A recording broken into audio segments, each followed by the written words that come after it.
Welcome, everybody. I'm Michael Menser. I'm a professor at CUNY, Brooklyn College in the School of Labor and Urban Studies. Tonight, we have a special event in our class, which is an Economic Democracy History, Theory, and Practice class. And we are going to have the students in this class here participating this evening with a few other invited researchers. We've kept the crew small intentionally to keep the discussion focused on some key themes that we've been discussing in class, and also a few key themes with folks that I've invited to participate tonight. So welcome everybody, and I'm just gonna say a little bit in terms of the class and the program and the project, and then I will turn it over to our three presenters tonight, Mark Weiss, Tarson Nunez, and Eber Marzullo. Tarson will go first, and then Eber, and then Mark, and I'll give full introductions of them before each of them speaks. But first, just some context. So as many of you know who are in this class, this is the Economic Democracy History, Theory, and Practice class, which is going to be part of a new certificate program in the works. We're doing the last stages through that with Rebecca Lurie, who's on this call, as well as Kafui Atto, who is not here tonight, but is on the faculty of School of Labor and Urban Studies. And this is hosted, again, this class is part of the CUNY School of Labor and Urban Studies. And we have students in this class who are undergrad, who are grad, and who are non-matriculated students who are doing work in related fields to this sector or this perspective of economic democracy. And we have philosophy students in here. I also got to say that's my home discipline. So really a really nice and a diverse crew. And one of the things that we've been doing this semester is we start with this, what's the framework, what are the values, what are the concepts. We did a little bit of history. We read a little Kropotkin, Mutual Aid, a work that's of special relevance these days. And then really trying to go through the different ways in which economic democracy is implemented in terms of worker cooperatives. We'll do consumer cooperatives a little bit later. We've discussed public banks, community land trusts. Tonight, we're going to get into participatory budgeting. We'll talk a little bit about housing co-ops. And then we've also looked at sectors. And so we're going to look at food coming up. We're going to talk a little bit more about the Green New Deal and environmental sector and environmental issues tonight. And we've also had a very strong theme of racial inequality and racial justice and Black Lives Matter, which has come in and out as we've gone through the weeks, and we'll be back in full force, especially next week and for the last parts of the term. And we've also looked at gender and social reproduction issues and perspectives, as well as the on-the-ground experience. What's it feel like to be in a co-op? What does that setting look like? And we had an amazing presentation a couple of weeks ago by a New York City-based researcher in that space. We have a chef visiting us in a couple of weeks to talk about food sovereignty from the perspective of someone who cooks. And so it's really been an amazing dynamic several weeks amidst the global climate and the New York City climate. And this material just seems more and more important as every week goes by. So that's the context of the institutional location. In terms of the event tonight with our Brazilian partners who are all tied to the Federal University of Brazil in Porto Alegre, this is a project, this is the second year of a 5-year project that was officially signed off by the presidents of both institutions about 2 years ago, of Brooklyn College and the Federal University. And it's a partnership between especially the architecture school and planning school that we'll hear a little bit more about, and the Center for the Study of Brooklyn at Brooklyn College. And the theme of the partnership is participatory community transformation, which is a polysyllabic way of saying the old model of economic development sucks and doesn't work and everybody's fed up and we need a new one. And we need a new one. And there are some things happening here. There are some things happening in Brazil. And we're really trying to study them, see their positives and negatives, see their strengths and weaknesses, see their strategic possibilities, and examine them, especially in the areas of participatory budgeting, which has had an up and down kind of situation. And we're paused right here in New York in terms of PB, or the OP, as they say in Portuguese. We're going to talk about in terms of housing co-ops and a little bit on the worker co-op side or producer co-op side. And then with respect to the theme of sustainability and how we coordinate multiple actors in what's called sustainable innovation zones. So these are themes that we're studying for these 5 years. I was Eber Marzullo, who will speak in a second tonight. He visited, when we were first launching as the sort of first preliminary visit, scoped things out, met some folks, gave a presentation on a panel, actually on solidarity economy. And I was able to go down last September and gave presentations and met the students there and got to do site visits, which was tremendous. And we'll see how things flow. The gang was supposed to be here around this time or in the next couple months, but obviously travel is not happening right now. But we do expect to do site visits and have partners visit, and sometime over the next couple years. So that is the plan. And so if people want more information, you can see this whole project on my website, which is the michaelmenser.info, and feel free to be in touch with me in that context. Tonight, we're going to have 3 presentations on the project and also giving us some context at the beginning. Our first presenter is Tarson Nunez, and just get this up. I want to introduce, and I first met Tarson is of the partners here, the one that I've known the longest, and first met. Sorry, 1 second here. Here we go. First met Tarson, not even. It was funny because we were both at the World Social Forum, which Tarson was, if you read his bio, one of the organizers of. So I, amidst the 150,000 people when I went down there in 2005, he was in there somewhere trying to make things happen. But we've been communicating on participatory budgeting for a good 10, 11 years since we really launched in the United States. And Tarson was instrumental in providing us the technical expertise and political expertise to be able to launch PB in the United States. And he has a PhD in political science, and he's a professor of the postgraduate program on urban and regional planning at the Federal University of Rio Grande do Sul. He's worked in government, he's worked in solidarity economy. He was one of the first coordinators of the participatory budget that launched, that's influenced thousands of cities across the United States. He's part of an international global hub called People Powered now, that's continuing to study and help spread and improve PB. And he was on the local organizing committee of the World Social Forum, again, which was such an important place for people to learn about participatory democracy and economic democracy, and many, many other things. And so with that, I will turn it over to Tarson, and I will share screen. Let me make sure so he can present PowerPoint. So, or actually make you co-host. So Tarson Nunez, take it away. Okay, let me see if I, just a minute. We can see it. You can see it? Yes. But I'm a little bit confused here.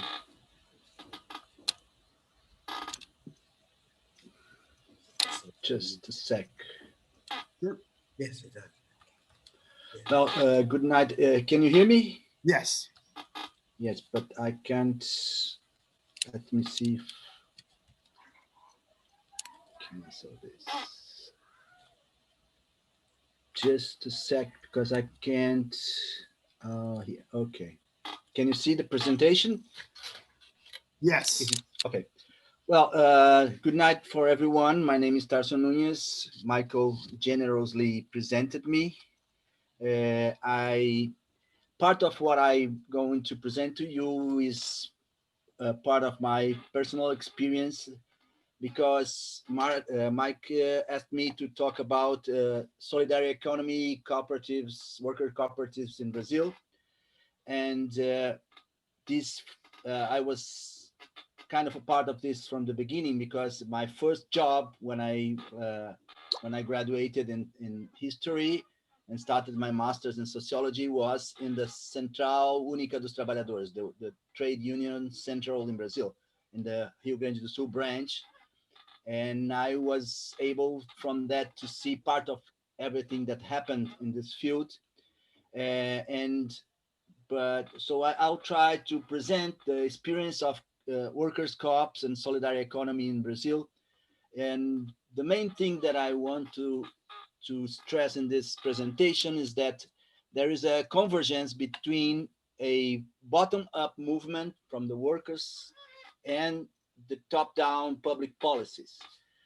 Solidarity economy in Brazil started as a movement and as part of the fight against the military rule and the fighting for democracy. In Brazil in the 80s, we were fighting to put the military out, and there was this whole struggle for democracy, for the right to strike, the right to organize, we're fighting for land reform.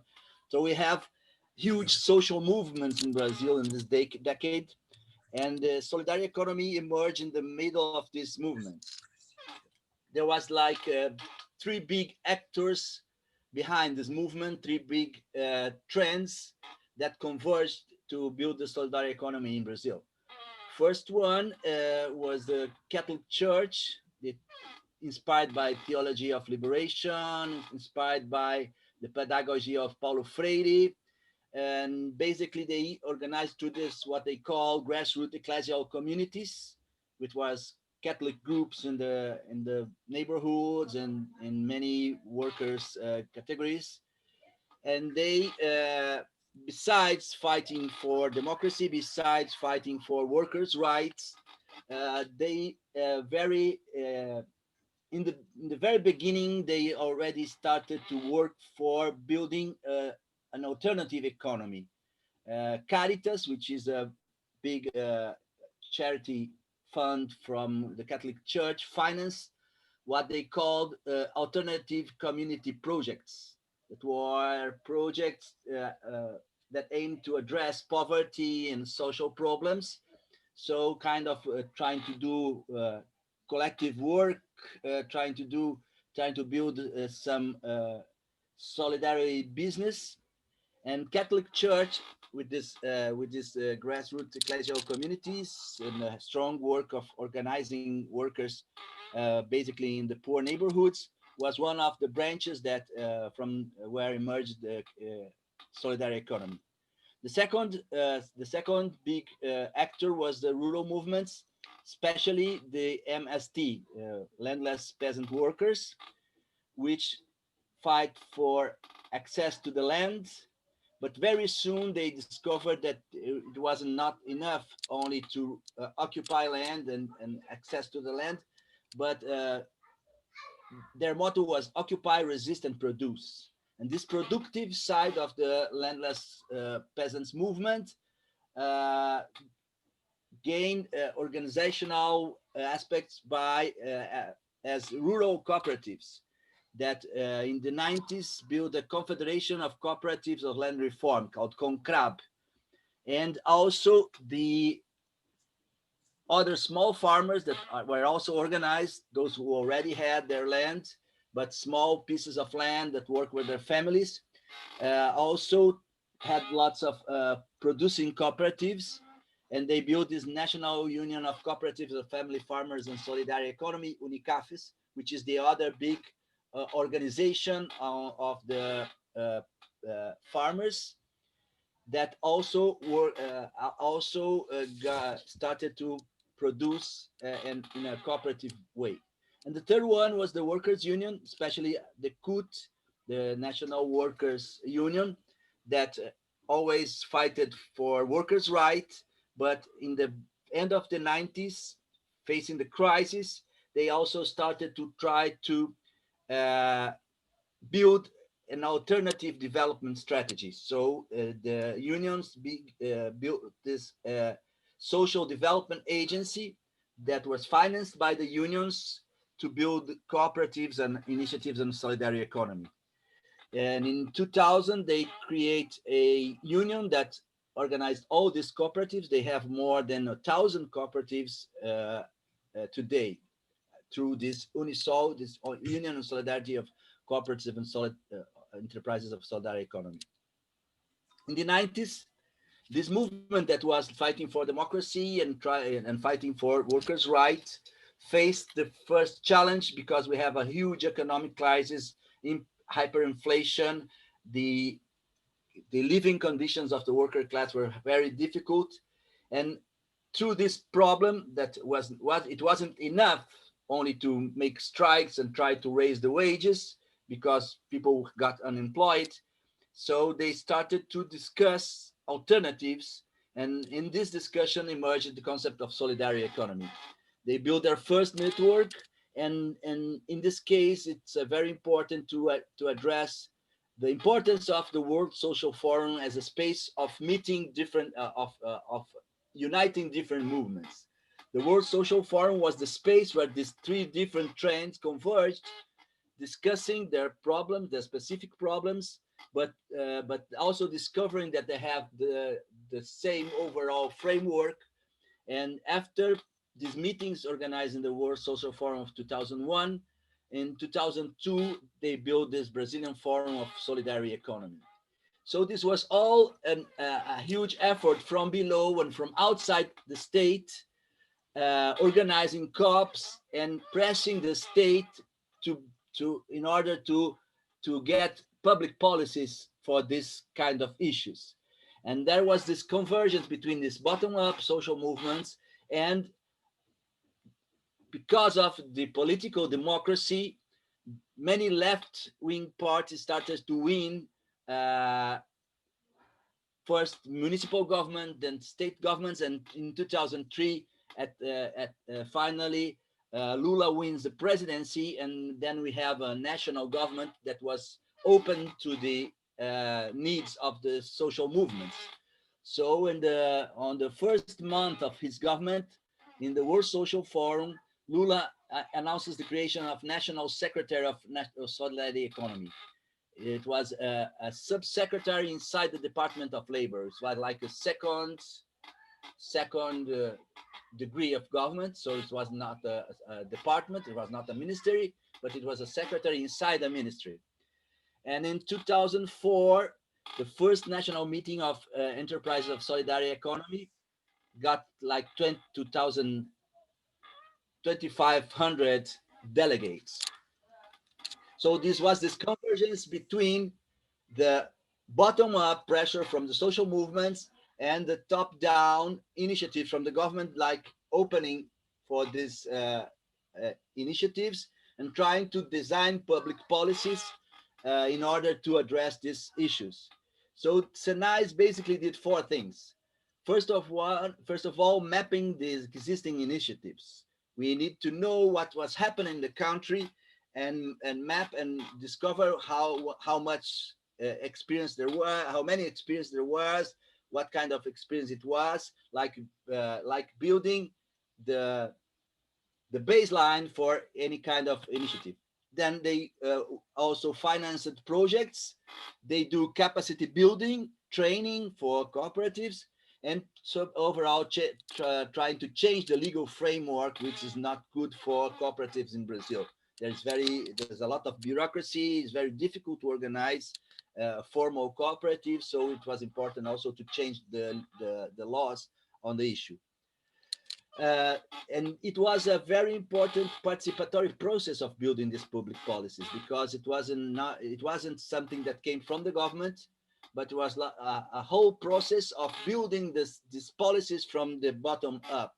So we had like 4 conferences, national conferences of solidarity economy that started at municipal level, open to everyone, and then they elect delegates to the state level, and then they have the national level.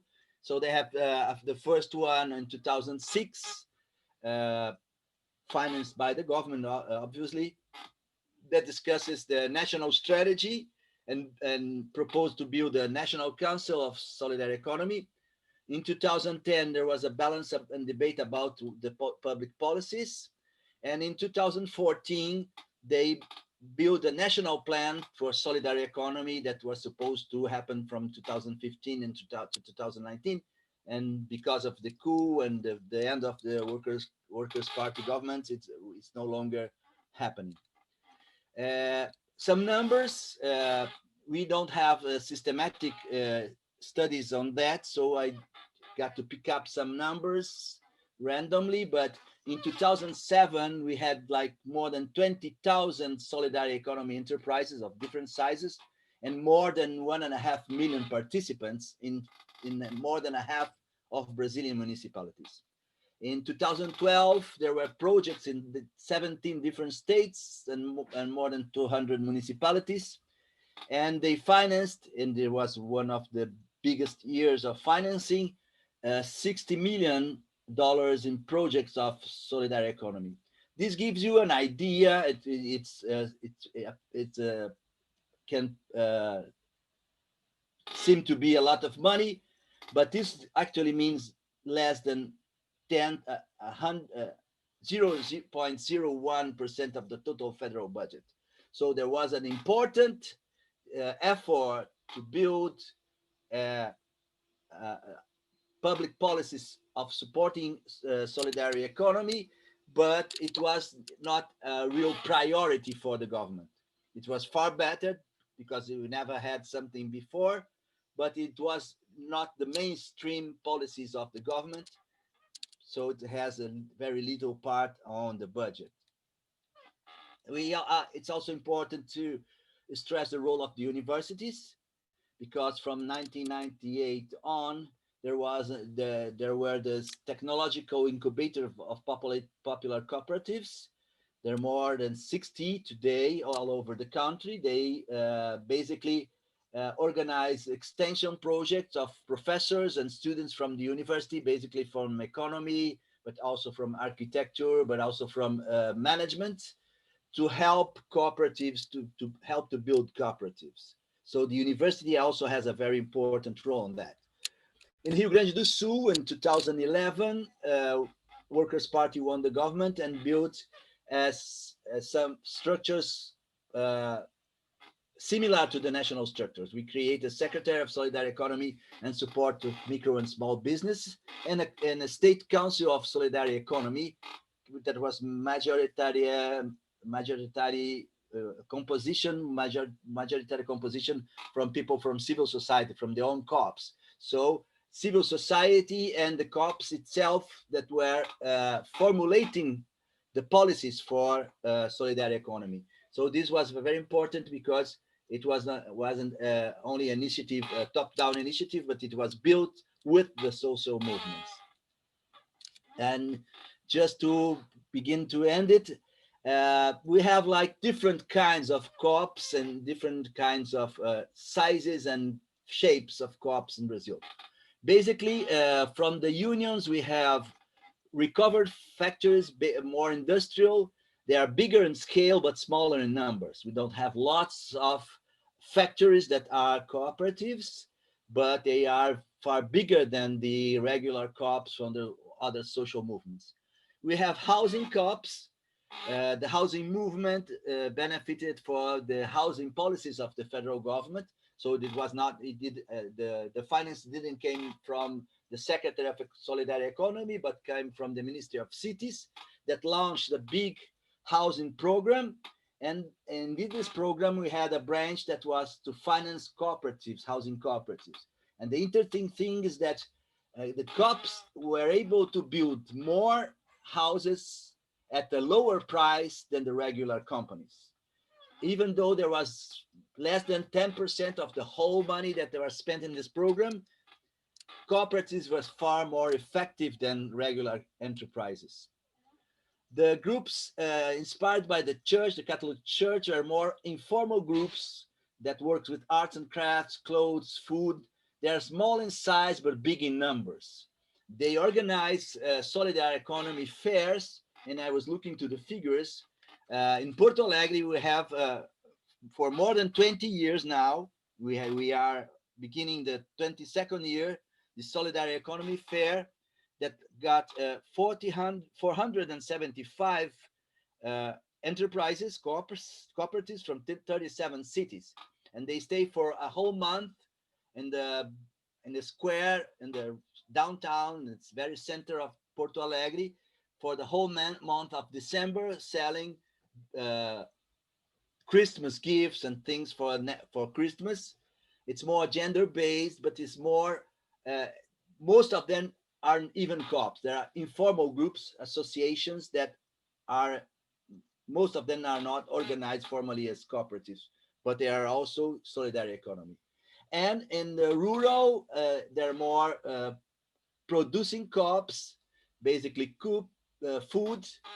All the settlements of the agrarian reform from the MST organize co-ops, but it's interesting because it's voluntary. You receive your part of the land, and if you want to, you can join the co-op. It's not mandatory, so it's very spontaneous. But they got lots of cooperatives. And for example, in the metro region of Porto Alegre, we have this big rice producer that is the bigger exporter of organic rice in Latin America. They produce more than 400 tons of organic rice per year.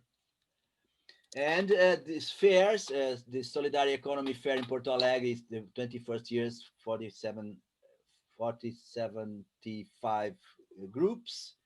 But in Santa Maria, there is this International Fair of Cooperatives, FACOP, which is on the 27th year, and more than 3,500 enterprises from 286 cities of Brazil and for 25 different countries, and more than 3,000 people. Is like a month with this fair, and people came from all over the state and all over Brazil to sell products and to buy products and discuss solidarity economy.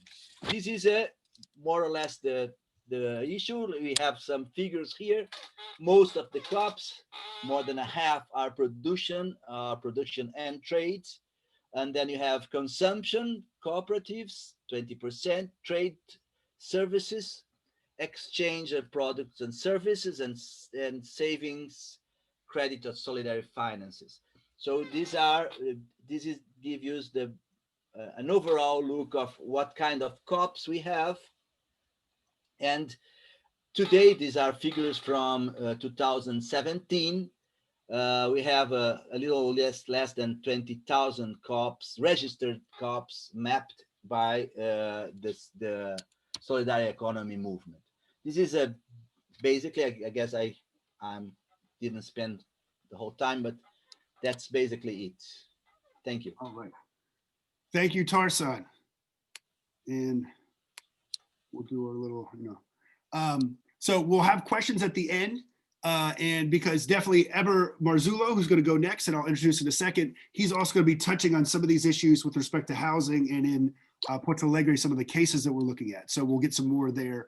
And I'm sure we'll have some questions about the relationship between government and specific government agencies in supporting the solidarity economy, because we've been talking about that, the financing aspects when it comes to economic democracy for housing, for land, for businesses and businesses development is always a controversial and much, everybody pulls their hair out on that part. So we will now go to Eber Marzullo. Eber, I have met more recently and had the great pleasure. Tarsan was like, got in touch with me and said, you know what, you got to meet this guy Eber. I was like, okay, if Tarsan says I got to meet this guy Eber, then I'll meet this guy Eber. And we talked and he was able to come to New York. And I was like, this is an interesting dude. This is an interesting project. Brazil, I always learn from Brazil. And Eber's got a position at the Federal University of Rio Grande do Sul and is really our key person there who's connected us to the dean and the president and was able to bring in Mark and Tarsan and many of his students who are fantastic into this project. And Eber and I, Eber's talked a little bit about this when he was in Brooklyn, but a lot of his research is on this idea of participatory community transformation and the issue of territory and the question and the concept of territory, especially urban territories, where you have these back and forth from rural areas to urban areas. And what are the representations of territory that kind of give people their identity in these places? So he's interested not just in the economic nuts and bolts, but also in these conceptual and these psychological and cultural aspects of identity and territory. and I've had a great time working with Eber in the first 2 years of this project, and I'm excited to hear his presentation this evening. So I gotta share the screen, Eber. Make co-host, and you are. No, Mark, Michael, Yes. it's okay. No, but okay, but so sorry. Thank you, Mark, for introduction. And sorry my accent, no, and so I'm very Brazilian and Portuguese and so French, Latin language influence. And so I would like to thank the invitation of Professor Michael Menser, now, so my friend, to speak about the participatory budget experience in Porto Alegre. Also would like my thanks to, in this moment, the American people to bring a glow of hope in our scarce times. For us of Brazil, the defeat on an authoritarian government in this West could be the start to change. Thank you. I called this speech the post-PB urban effects in Porto Alegre. Well, identify three kinds of process in the period of the emptying of PB, participatory budget, experience in Porto Alegre that I call the post-PB. First, keeping the regional assembly of debate in better organized communities. Two, a cognitive process whose effect is the formal organization to seek national and international community support institutions. Three, the continuity of income generation projects originated in PB since 1990s. Two, the work in keeping the regional assembly happened from different ways. Sometimes it using the structure to address specific issues in the region or to discuss the struggle to maintain the PB itself, or is a basis for building formal institutions such as cooperative or association to seek support for community initiatives. In 2018, 2019, during research in Loteamento Jardim Cascata Glorinha community, is a favela in Brazil, so it's a mix, but it's a popular neighborhood in Porto Alegre, historically very well organized and stronger in Glória, Cruzeiro, and Cristal PB region, is the structure of the PB in Porto Alegre for region. And we didn't research specifically the PB, but the PB issues emerged in the field work many times when they explained the neighborhood improvements, or when they told us about the new clans, it even with the weakening of the PB. The meetings of Glória PB region, according to the stories told by research informant, the people analyzed the creation of a large association in the region, the creation of a housing cooperative to community, and to take the proposal for continuity of the PB to other regions and same city hall. In this case, one can speak that the three kinds of the process post-PB comes from the same place, the PB Regional Assembly, even officially finished or decision powerless about public investments. To the double process in this the last years, the powerless about the public investment, or during 1 year the PB was finished, but now there is a gap. But in this time, the people is in action. Yeah, and Eber, let me just pause you 1 second just to make sure, because we didn't talk a lot about this, and we're going to talk about it later. But so in Porto Alegre, PB was really going very strong and growing through the 1990s into the early 2000s. And then because of a switch of the government, it got massively undermined. 2005 or so, 2007, maybe around there. Yeah, around it. Yeah. Around And it. so whenever says post PB, that's when the government pulls out a lot of its support. Just so Yeah. everyone knows. Yeah, that's the introduction in this paper, no, in this Yes. Yeah. draft. No problem. No problem. Thank Do you know it? Okay. Thank you, Michael. So 4 point. We haven't been working with other two experience whose strength has relationship with PB experience. Univers Sim Streams Cooperative in Nossa Senhora Aparecida neighborhood, in North and the Northwest PB region. And 20 de novembro, November 20th, housing cooperative from the NNLM, National Movement for the Struggle for Housing, in the Central PB region. This couple cases bring the post-PB effects. The second, cognitive process to seek national and international community support. And the third, a continuity of income generation projects.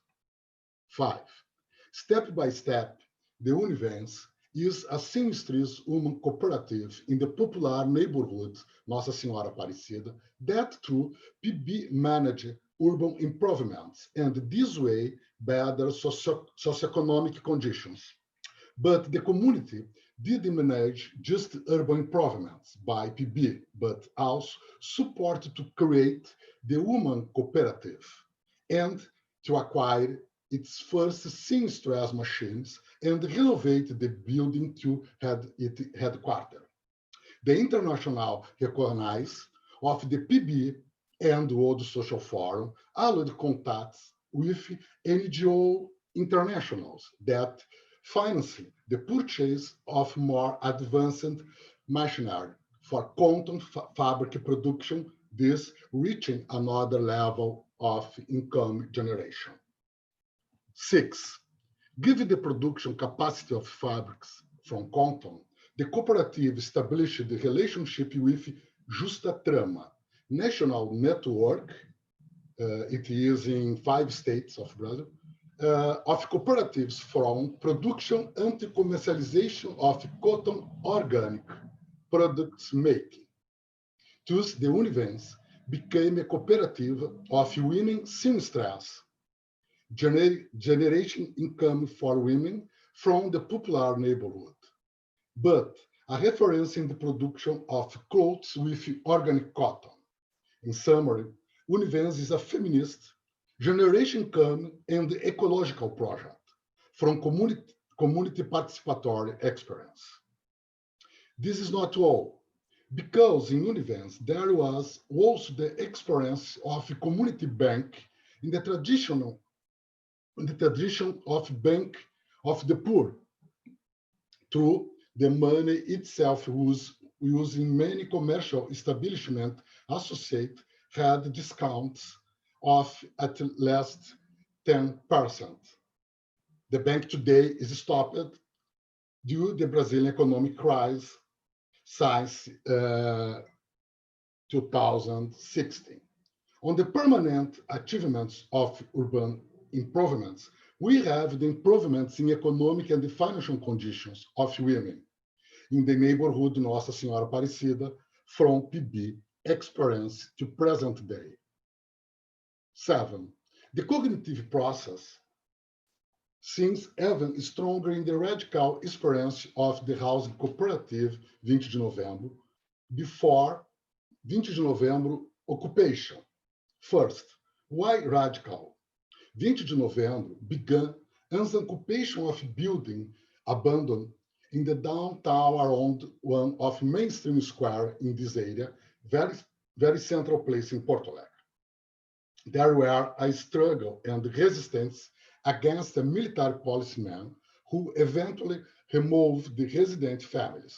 The families were removed to South neighborhood, around Beira Rio Stadium of the football team International de Porto Alegre, to the area of the City Hall, where there was an abandoned house. The building in downtown, by the way, after its vacation was occupied for PCC. PCC nowadays is a stronger drug traffic organization in Brazil that tried to assault the Brazil Bank Central local headquarters.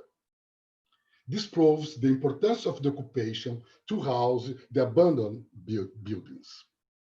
8. Because the Brazil Football World Cup in 2014, Beira Rio Stadium was one of the stadiums of World Cup. Its reform began 2030, became also urban reform around it. Due it, the area where lived the 100 people of 20 de November occupation would should to be removed again. Intense debate with City Hall, and simultaneously, families had occupied some floors of building unfinished and abandoned in downtown, now around the central campus of the bigger and more important university in the state, my university, and one between top 5 Brazilian universities. The occupation obtained the right to use the building. The cognitive process in this case is clear because 20 de Novembro had very important participation in Porto Alegre PB until 2011, when the movement launched a note in which explained the reasons because withdrawal of PB. The reasons were highlighted with PB emptying. Probably such learning was also internal to the MNLM due to the participatory process of defining public policies implemented in Brazil, especially in the Lula governments, 2003-2010.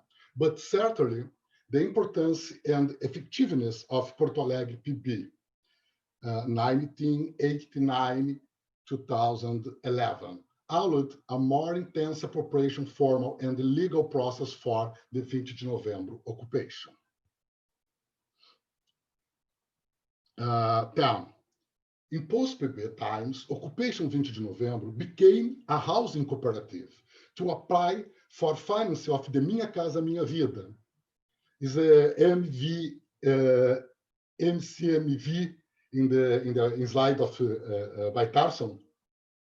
It is there. A popular housing program launched by the Lula government in 2009, specifically modality just entities. The entities modality was created because the real estate didn't produce housing to low income. And this way was important achievement from housing rights movement, despite it having been already financing for the renovation of the building. To date, it has not received the finance. Even so, the families live there and reforming the building to use themselves. 11. Besides the learning process to insert formal and legal resolutions, 20 de Novembro incorporate in its architectonic project urban dimension, joint income generation, and green building operation. If the dimension green there already was through income generation for recycling, especially of electronic devices. And the urban action is intrinsic to the occupation strategy. The articulation, these activities in the urban architectonic project with solar energy, use of rainwater and water reuse, house to rent, and community garden on the terrace means higher level of comprehension of contemporary issues. 12. I advised recently the master thesis of the economist Luciana Linhares de Andrade in the Regional and Urban Planning Postgraduate Program, MURGS, about the socioeconomic effects of urban improvements from PB in the Jardim Cascata Glorinha community. Her conclusion presents 2 levels of improvements. 1, in local and everyday level, and 2, in the macro-statistical level. In this second level, the effect is small or not detected. But in level 1, there are very important good effects because the change improved the everyday life of the people. 30, and the last point. Finishing, I would like to say that or have evidence there was popular appropriation from PB experience to a stronger and deeper autonomous experience of popular power, in many cases with special effects in the urban space, and maybe, and no urban and the rural space too. This is the second part of our research participatory community transformation from innovation and sustainability. As I hope to have demonstrated, we found an innovative movement with sustainability character in experience derived from PB in Porto Alegre. That's it. So I have there many images, but so I don't know. I in this time I prefer look more you and so in the little frame. But thank you, Mark. Thank you, Eber. And maybe we could show a couple of the images and then we do the questions, because I was able to visit, Yeah. you know, there were two in particular, Udevens and November 20, as we would call it in English. And these were, and also just the trauma was mentioned earlier. And so these were movements and squats that were able to use the PB process. Even when it was defunded, there were still roles that could play because of the assemblies and then other improvements to the streets. And we could definitely come back to that. And that gets at the different roles that PB can play in terms of the popular participation and who gets connected through it, as well as the actual financial resources for projects. And those are different, and we can see those impacts still. Thank you, Eber. So we will go to our third and final presenter for the evening, which is Mark Weiss. And I just made you co-host, Mark. And Mark, I've met is my most recent person who I've met in this project, and am really struck by Mark. Had worked in the United States for many decades. He's from the United States, and moved out to Puerto Alegre a few years ago. And Mark had been involved in economic development projects, really authentic, you know, grassroots, smart, authentic development, economic development projects, going back several decades in the United States. Worked a little bit in the Clinton administration, HUD in the early years. Well, I don't know if folks remember, but there was some interesting things that HUD was doing even after it had been gutted by Reagan. And of course, the housing and urban development, I mean, that's a whole huge conversation on the impacts of that, which we're still feeling in terms of the disinvestment in that.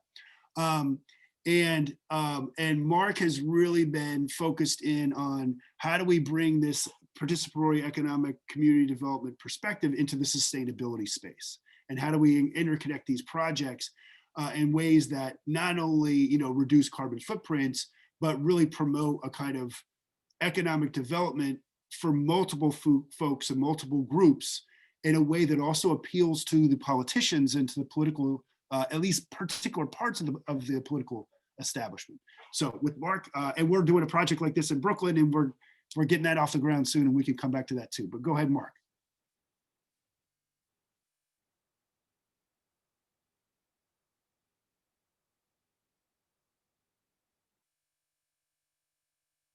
Mark, are you trying to share? If you're trying to share screen, we don't see it, and you're on mute. Yes, I'm trying to share screen. Okay, you should be able to.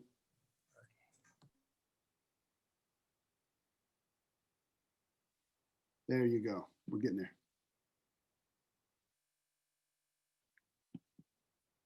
All right, we got it.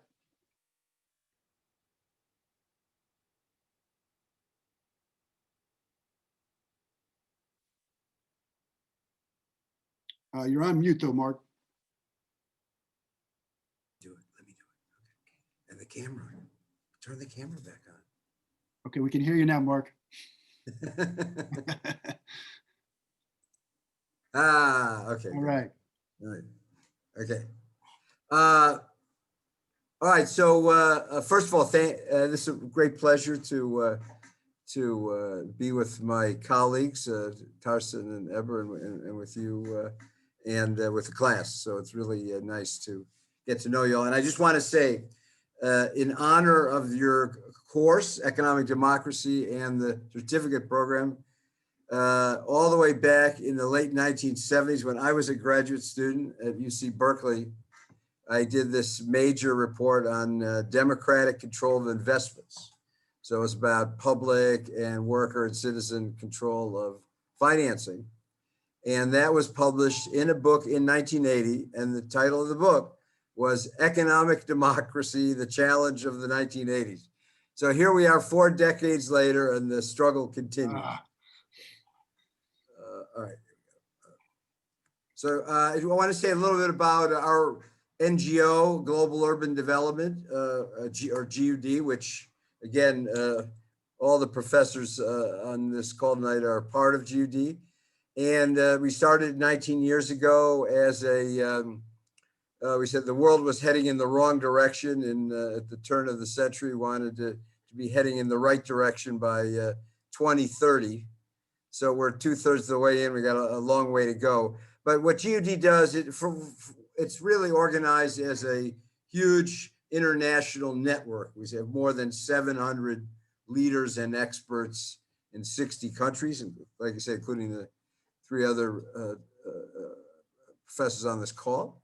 And we both work on big international coalitions, like the UN Sustainable Development Goals or the Paris Climate Agreement or the New Urban Agenda, but also on the ground, sort of that part we call the paradigm shift, getting people to think differently and see the future differently. And then the other part we call the positive path forward, like showing how it can actually work to make real change on the ground in real places. So, and that's what I'm going to talk about tonight, which is the sustainable innovation zones. So just give you this article, which you can find on the website I just showed you. This gives a kind of a good history of the evolution of GUD that really goes all the way back to the 1970s in California. We use this approach that we call metropolitan economic strategy, sustainable innovation, and inclusive prosperity at the city and regional and state and provincial level, which includes this framework we call the 4 greens, which Mike talked about in terms of sustainable innovation. So in order to further that agenda, and we had done lots of sustainable oriented economic development with cities, with counties, with regions, with states. But the problem we felt was that it was hard for people, it's very abstract. Like if you have New York City, you have Plan YC or something, but how do people really get connected and get involved? So we said that we wanted to have this way of promoting a participatory community transformation for economic development that's sustainable, innovative, and inclusive. And so that's what where this DISPOA idea came from, which is we now want to be doing it with you in Brooklyn. So and this is my wife, Nancy, who's also sitting here watching, and because we did all of this here in Porto Alegre 100% together, and it's been a great pleasure, and I want to thank her for it. I want you all to know that it's just me speaking for both of us. So we have a new website. I showed you the old one. The new one is really focused on trying to build this movement of sustainable innovation zones, or in some cases they're called sustainable innovation communities, in thousands of cities all over the world as a way for people getting directly involved in changing the future for the better and improving their own livelihood and well-being as we make the world more inclusive and sustainable. So you can see on the left-hand corner, there's a link for DISPOA, and there's lots of documents and videos and all sorts of stuff on there if you want to learn more, as well as on the other places. And you can see New York City there, where you have Mike giving a video about what we're going to do in Brooklyn. This webinar is, which you can see is available on the site. It was a 2-hour discussion with a lot of the, not all, but some of the leaders from Porto Alegre to give you a really good flavor of what we've been doing here for the last 5 years. So I want to put this real quickly in the context of, participatory community transformation is all about organizing people organizing themselves, empowering themselves to make change. And so I think about community organizing in 4 steps. I've been involved a lot in all 4. Protests, where you're fighting against something bad that you don't want to happen. Advocacy, where you're fighting for something good that you want to happen. Collective bargaining, where you're literally negotiating with the powers that be in public, in government, private sector, universities, so forth, to obtain the resources to accomplish the vision. And then community development, which is my most favorite, especially community economic development, where people in the community are working together to generate new businesses, new jobs, new incomes, and improve the place and the circumstances for the working families. So Saul Alinsky, I grew up in Chicago. He was one of my heroes, was really one of the pioneers of this collective bargaining model, but was a leader in creating this tradition, I think, in all 4 stages that I got to be involved in beginning in the 1960s. Here's some other quick literature on this kind of historical context to let the people decide. 2 great historical case studies. One you may know about how Jane Jacobs led the huge fight in New York to save Greenwich Village and Lower Manhattan. Another also in San Francisco, since the 1960s movement that I was involved in. And particularly I want to note this one because in community economic development, you have this tradition that Eber and Tarson already talked about, of having cooperatives, of having community development corporations, of having institutions that are collectively run by people themselves, for their own betterment. So how did all this happen? And I'm going to probably not be able to cover my whole talk, so, but I'll do what I can here. Through GUD, we were hired when Tarson was the Secretary of International Relations for the state government here, Grande Sul. We were hired by his boss, Governor Tarso Genro, with World Bank funding to do an economic strategy for this huge state to become the most sustainable and innovative place in Latin America by 2030. And the centerpiece of the strategy, we said, how do you transform this a place that's larger than Sweden, this big state? We said we wanted to organize sustainable innovation zones in cities around the state near universities as sort of the leading edge of the change that people could get involved in, and show how you get, you improve the economy by becoming greener, how people get better off, and then scale that up in terms of ideas, in terms of practices, in terms of new products and services and businesses and all of that. So the concept of the Sustainable Innovation Zone is it combines these 6 elements together: innovation and technology, entrepreneurship and startups, sustainability and resource efficiency, creativity and collaboration, participatory community management, and business-friendly environment. Must have all 6 interacting together. So if you think of it this way, it's really kind of like a Green New Deal at a local neighborhood or multi-neighborhood level. There's this interesting new book by another Brooklyn College professor, Sharon Zukin, Innovation Complex, about New York City and this whole idea of innovation ecosystems. A great case study just came out this year. And so essentially what we did by calling it sustainable innovation, as you can see, we incorporated this whole movement around innovation, entrepreneurship, innovation ecosystems, but with 4 differences. One is that the total focus is on sustainability and resource efficiency. So it's innovation and technology for sustainability. It's entrepreneurship and startups for sustainability. So second, it emphasizes the community itself as the place-based experiment. So it's not just where a lot of people gather to have incubators and co-working spaces, so forth. They're trying to develop some new app for the whole world. It's about people coming up with new ideas, new technology, so forth, to transform the place itself where they live and work, and then scale that up to a larger urban area. Third, it's not just, unlike the typical innovation ecosystem that Sharon Zukin described, it's not just technologists and investors and scientists and engineers, but it adds this whole other dimension of sustainability and social entrepreneurs, innovators, and activists. And last and most importantly, it is a grassroots citizen university private sector movement. It's not a top-down government initiative. And that was really the big change from where we started with Tarso General, because we recommended to the state government to do this big program. And then the governor who was going to do it didn't get reelected.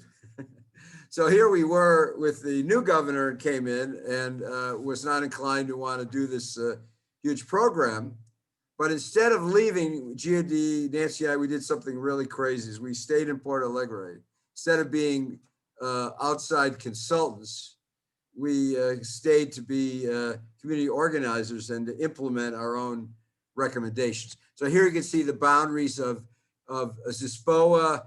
It was, it started in sort of the upper part where it's Floresta, and where it says Shopping Total is a small area that was becoming a little hip. That's actually where Tarson lives. And but we began from there, and it became so popular that now the zone itself has expanded to be 5 times bigger. And we started with part of 2 neighborhoods, and now the zone is all or part of 10 neighborhoods, including, you can see in the middle, the park that's behind me in the setting, and then also the Federal University where we teach, URGS. We began, so let me just say a little bit about, if you want to think, how, you know, because here Nancy and I we were outsiders and we're terrible at Portuguese. How do we do it? Well, because a lot of wonderful, fantastic people did it with us and helped us, including translating for us on many occasions.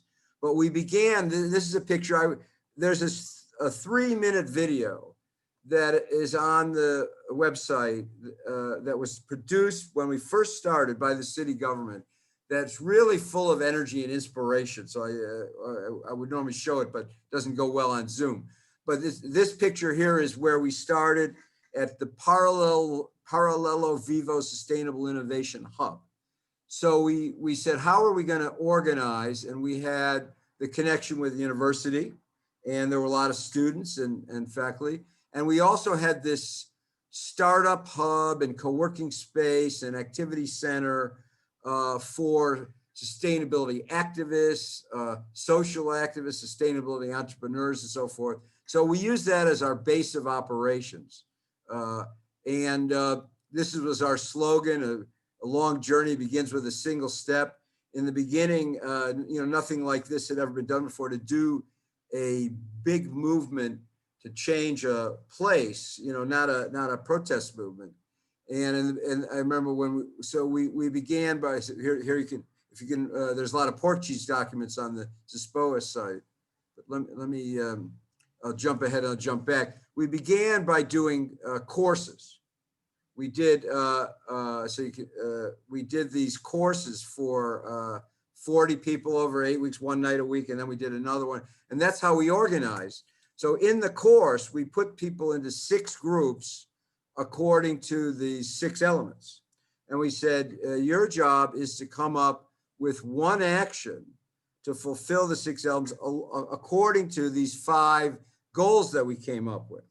That we wanted to become the most solar powered, the most energy efficient, the most bike friendly, the most renewable technology friendly, which was circular economy and zero waste, and the most digitally connected. And 4 of those we've worked on, and I'll talk about as we go forward. So the courses built the movement. In the beginning, people said, how are we going to do it? I said, well, we're just going to tell everyone we're doing it. We'll see what happens.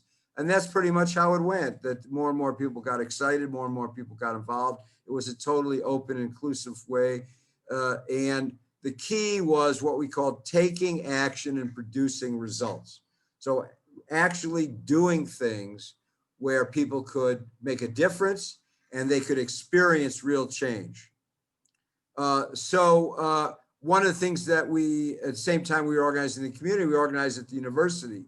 And we had this group of professors that, here's some of them, although Tarson and Eber and many others are also part of this, called ZisProf, and which played an important role in mentoring the startups and the activists, and also working with a big student group we called ZUNY, Zespo at Nas Universidades, which then launched one of the best ways we were able to get a lot done, which is many professors in many classes offered their students the opportunity as part of what they were studying to do research and action projects related to Zespo. Like here's an engineering class that helped make a women's owned cooperative bike shop much more sustainable, called Villa Velo. And so that was one of the biggest resources they had, because we didn't have any major funding, but it was all volunteer. But what the students were able to do through classes made an enormous difference, and still does. Even just last week in the solar group, we had a presentation by a group of students in an engineering class that are doing research. So one of the amazing accomplishments that Michael referred to earlier is that after even though we began as this grassroots effort, and we stayed out of politics altogether, we said we want this was another Alinsky principle, we want all the politicians to support us. And we did, we got it from all sides because it became a very popular grassroots effort. And after 2 years, the Porto Alegre City Council officially recognized Zespoa for public policy purposes. And the thing that was amazing about that, because it was a very divided time, that was when the impeachment was going on and very partisan bickering, and yet this bill passed unanimously. Every councilwoman voted for it, and nobody against it. So there was an international component. We got lucky, and the government of Sweden got interested in what we were doing, and we did some work with them and got a little support from them, including in this, it helped make Porto Alegre replace Curitiba as the capital of sustainable innovation in Brazil. And so for 3 years, we worked to do something that happens in every city in Brazil every year, Sweden Brazil Innovation Week. In Porto Alegre, it was all about sustainability, and it was in Zespoa. So for example, we wanted to do electric car sharing. We had a group of students that came up with a plan for how to do it out of a social environmental management course. And then we went to the Swedish government. We said, you know, we're a poor, struggling community effort. Can you give us a electric Volvo? And they said, maybe. And so then we got this idea, well, how about if we build a solar electric car charging station, and then we give us the Volvo? And they said, maybe, but in the end they didn't. But what did happen was the Swedish ambassador on the right, and there's the mayor in the middle, came when we opened that. And it was a huge event. You can see the mayor's wearing the Zespoa t-shirt. And it really symbolized within a year of where we started that we were able to really accomplish things. The day of the event, we had to borrow a electric car from a professor, but we had to give it back after the event was over. So and here's the amazing thing, within 6 months, there was a big festival called Vrata Sustentável, and the Gaia Foundation, which is from the family of Jose Lutzenberger, Brazil's most famous environmentalist from Porto Alegre. They had this big awards competition for good ideas in sustainability. And what was amazing was Zespoa won, Parallel Vivo won, and 6 of the startups and social organizations associated with Zespoa and Parallel Vivo won. So you can see there was our award. So we also did some work with the US government. We didn't get money. But here's some example of the types of projects that we did. I already showed you the charging station. Here's another one, Espaço Floresta, where an abandoned city-owned recycling facility, in partnership with the city, we turned it into a big community gardening and composting center that was very active, and it gave birth to 2 local businesses, one called Reciclo that collects food waste from households and turns it into composting, including helping poor people grow food, and another one called Arco that does the same thing for commercial businesses. So we continued on with this theme on innovative solutions to solid waste management. And there's some now good work that's being done in neighborhoods that grew out of that. So there, this is Villa Flores Cultural Association, which was has been renovated as a main activity center, and we were involved in that. We had this World Environment Day Festival there in 2016 that had a whole huge theme around recycling and a circular economy. Another big theme was the solar energy, where we formed this Poa Solar movement. Here's an example. Again, this grew out of a course at the management school at Urgus, where students raised money, and we work with, there are two solar startups that have grown through being part of ZISPOA. One's called Yes, the other's called Elysia. So Elysia came up with this idea of a solar post. So it's a big pole, has a solar panel on the top and a battery. And then at eye level, it's got USB ports. And while you're hanging out in the courtyard, you can charge your phone or a tablet or whatever with solar power. And that was a new innovation that they, that came out of this. And Hey, Mark, yeah. I want to make sure we got questions. So Okay. I know you got. I'm going to go really quickly. Yeah. All right. So just something more about Poa Solar is that Eber mentioned Univents and mentioned Novembro. And we just did this big proposal. We didn't get funded for Mickley and Google for working with the recyclers to put solar panels on, not only for the recycling operations, but to then take the recycled glass and make jewelry out of it to have a big cooperative create livelihoods for low-income people. We also worked on the bike friendly. We had a big festival. I'm going to go faster. Here you can see the Swedish ambassador and the head of the Green Party from Sweden at an event we organized. And then we created this parklet, which takes away several parking spaces off the street. So you have like a street cafe. We also had bike parking with it on a street with bike lanes, and that has the solar post. And the cool thing is the park that we did is made out of recycled concrete blocks by an NGO that works with low-income people. And here you can see, this is the actual parklet and the big sign saying, "Você está na Zisboa." You are in Zisboa, you're in the zone. We did a lot of events to bring people together, like green drinks. Here you can see the event that we had together in Porto Alegre, Michael, where you came on participatory community transformation. We did these UN Habitat Urban Thinkers campuses where one of the ways that we organized was by this, where it helped to be, Nancy and I to be outsiders. We could cut across all the cultural barriers and bring lots and lots of people together that didn't normally connect. This was one of the Alinsky ideas that even Barack Obama, was a community organizer in that tradition. So here we had this huge, after 2 years, UN Habitat Urban Thinkers Campus. We brought together like 85 organizations, several hundred people. There you can see Eber, you can see Fabian Dominguez, who's also part of our group. And then you see Tarsen there on the right, and lots of other people. And so we've done this several times.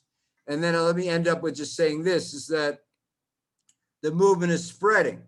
So after, in the third year, we got another sustainable innovation zone in a smaller city in Rio Grande do Sul, where I think it's 80,000 people. So instead of a neighborhood in the city, like Porto Alegre or neighborhoods, this is the entire city is the zone.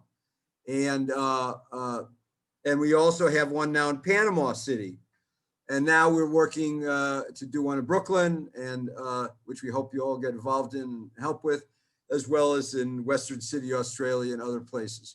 So let me end with this picture of the climate march, which was also in Zisboa, and to say that I really feel, obviously we invested a lot in this now 5 years, but that this is a movement that can grow, that generates a lot of positive enthusiasm, that produces real benefits for people to experience change in a good way and contribute to it. And I really hope in cities all over the world that we'll be able to do a lot more of it. So thank you. All right. Well, thank you, Mark, and thanks, Tarsen and Eber.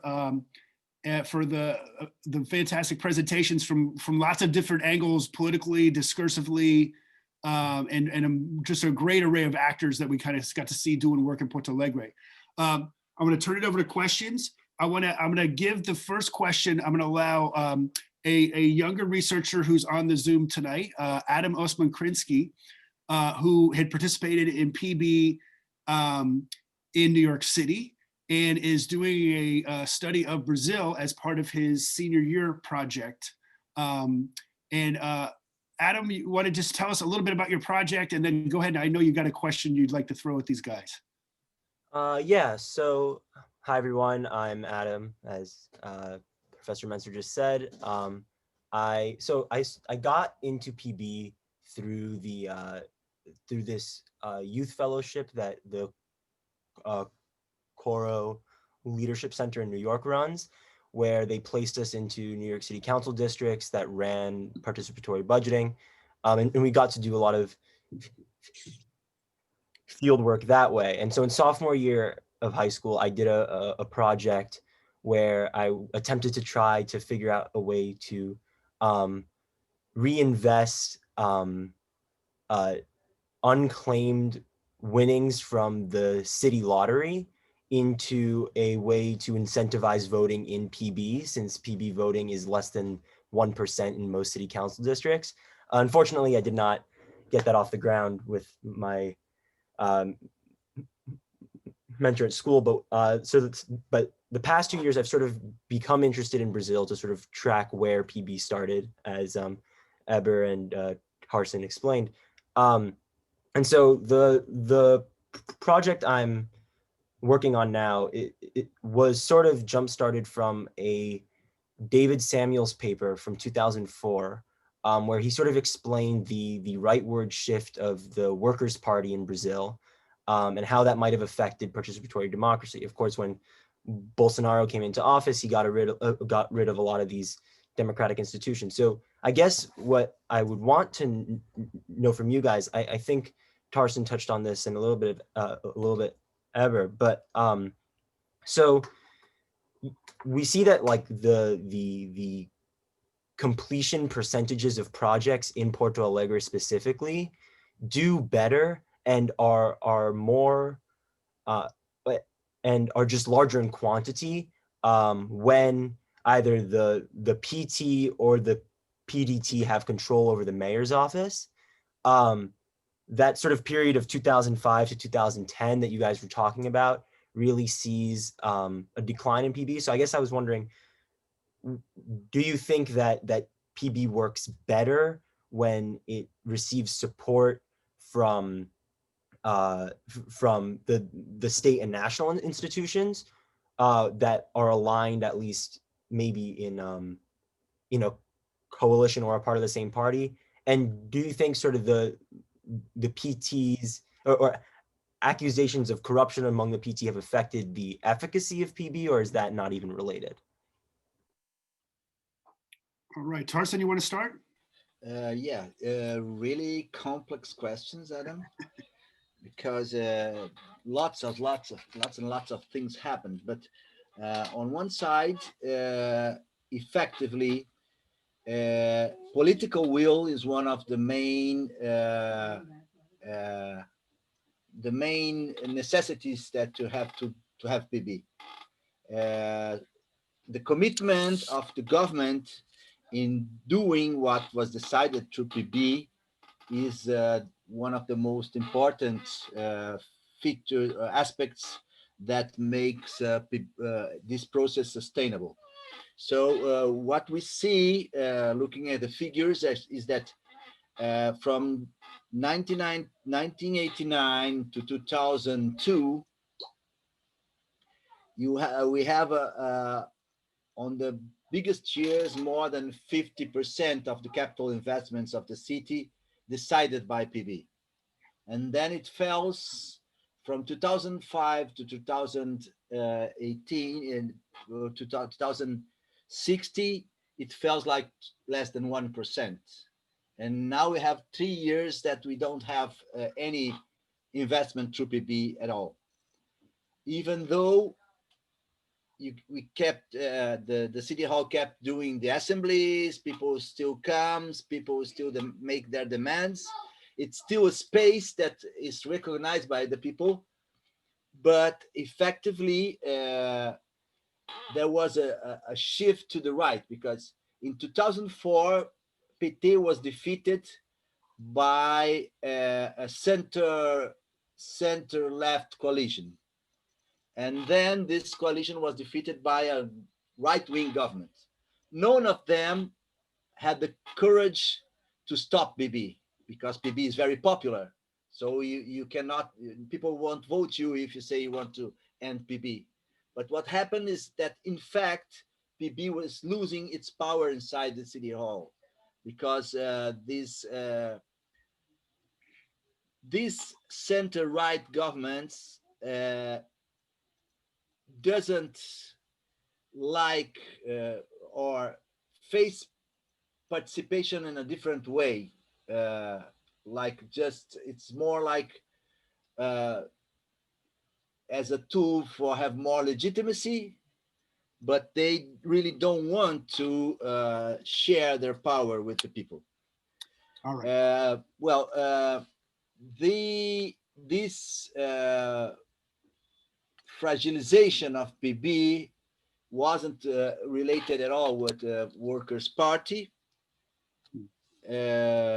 because PT was out of the government since 2005.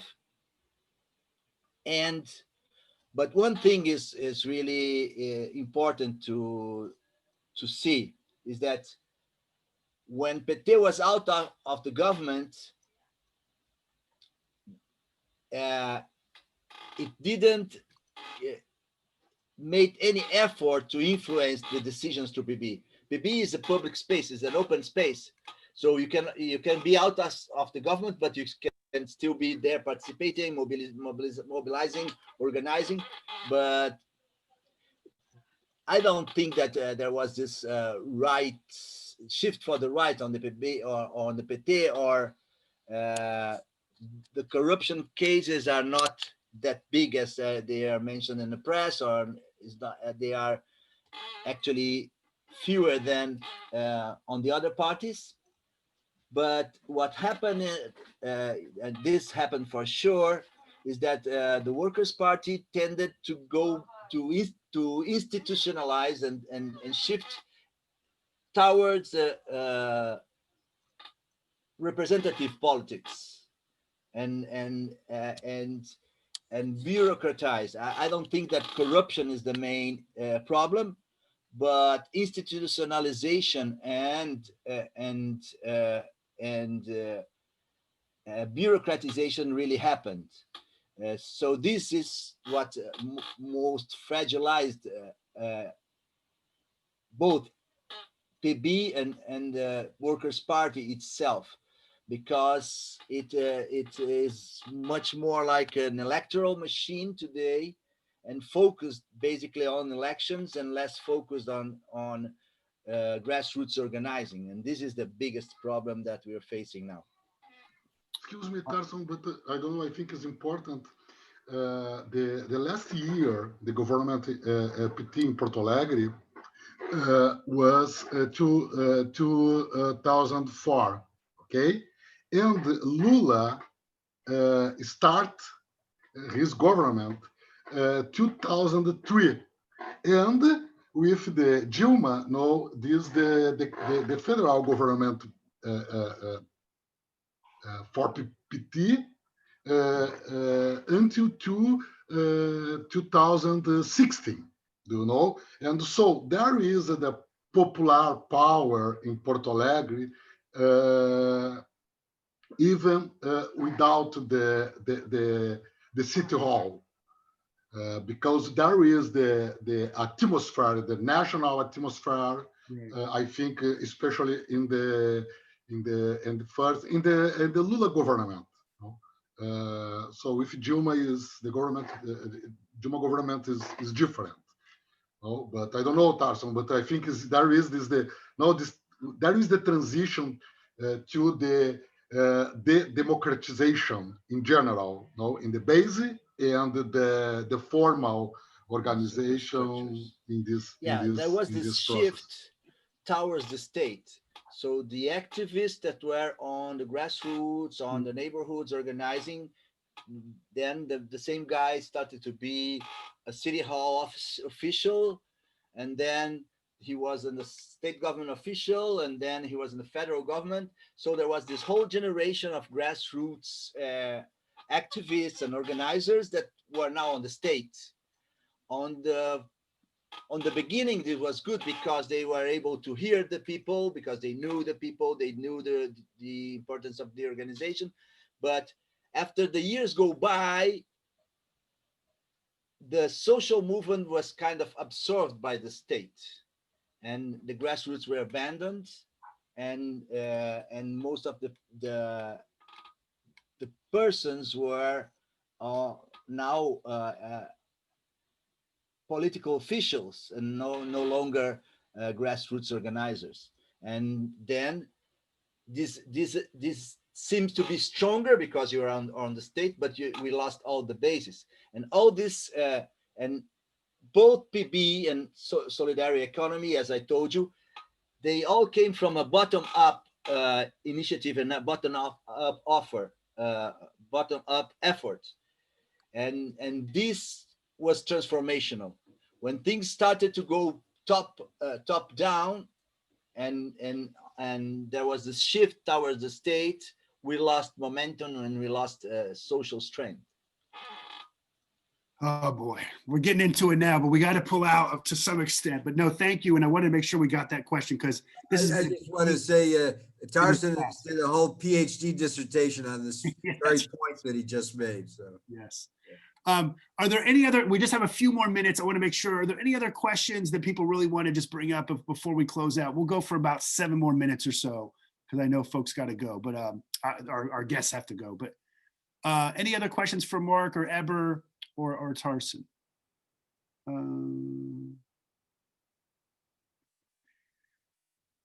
Anybody? Just I was thinking maybe on the well, let me just shut up.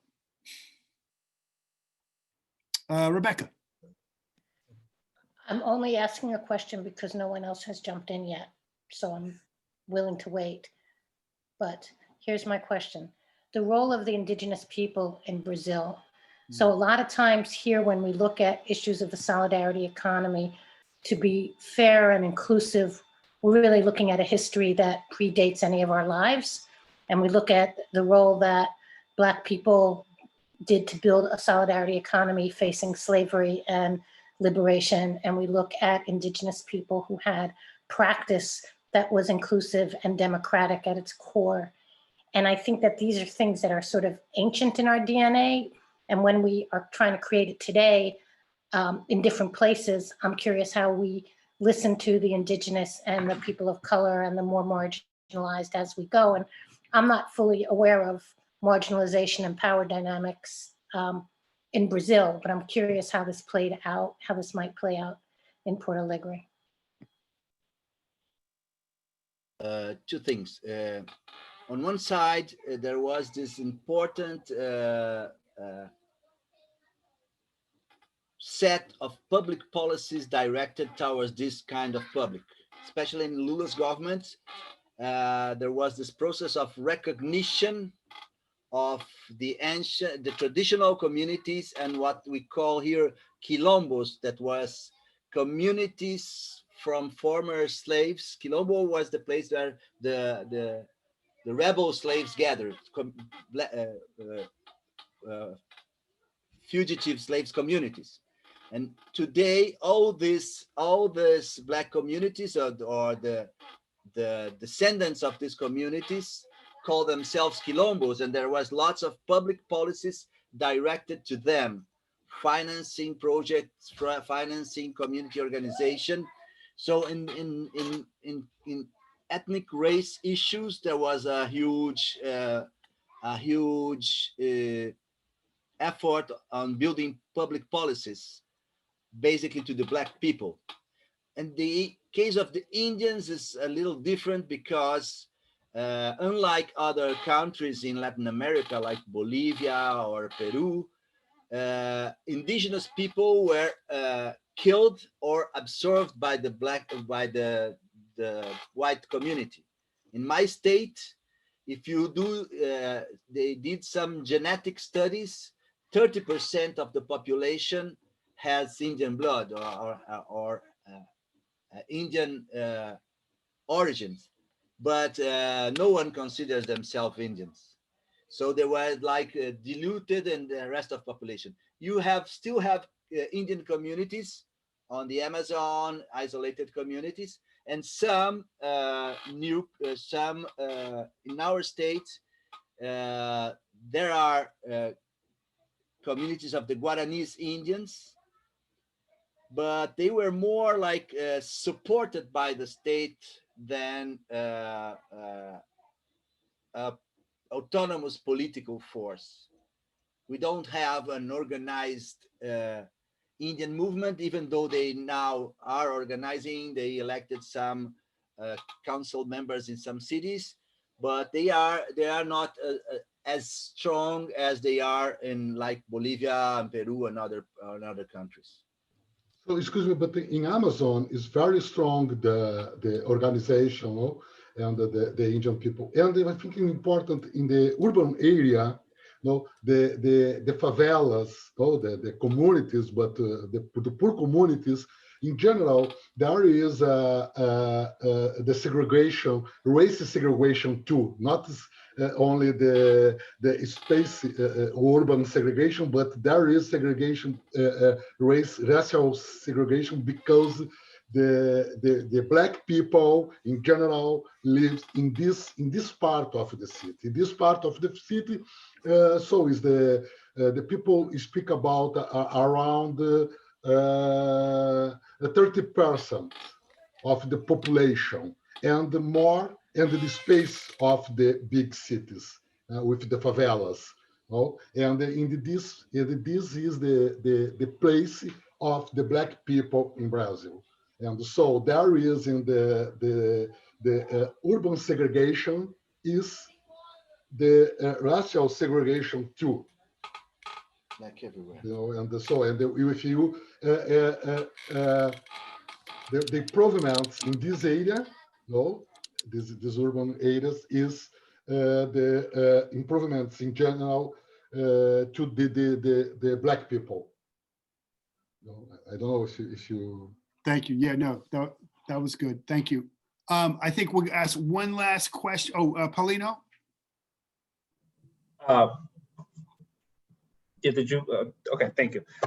So I think it was Eber that was mentioning, and if I got it correctly, was something around, in post-participatory budgeting, for it to be the basis of forming like formal institutions. I'm not sure if I quite heard that correctly. And I know that Tarsi, you were talking about occupy, resist, produce. I have to figure out a way to actually like then, produce. Are there any examples where from participatory budgeting, there was actually a formation of any co-ops or any companies? Yes, the Univents was a great example. There's just a trauma. It's very, very impressive. And they make this organic cotton products that are very popular. Yeah. So, but I remember, Tarson, do you remember Cabanes, no? Cabanes spoke about it, but because this is not normal. In general, the PB is used to improve urban improvements, because so is the very different, in different areas, the periphery, so is not good, the level of urban infrastructure. But in general, the PB investment is to urban improvements. But yeah, there is the experience, as Univens, the Sing Strings cooperative. They start. They start actually this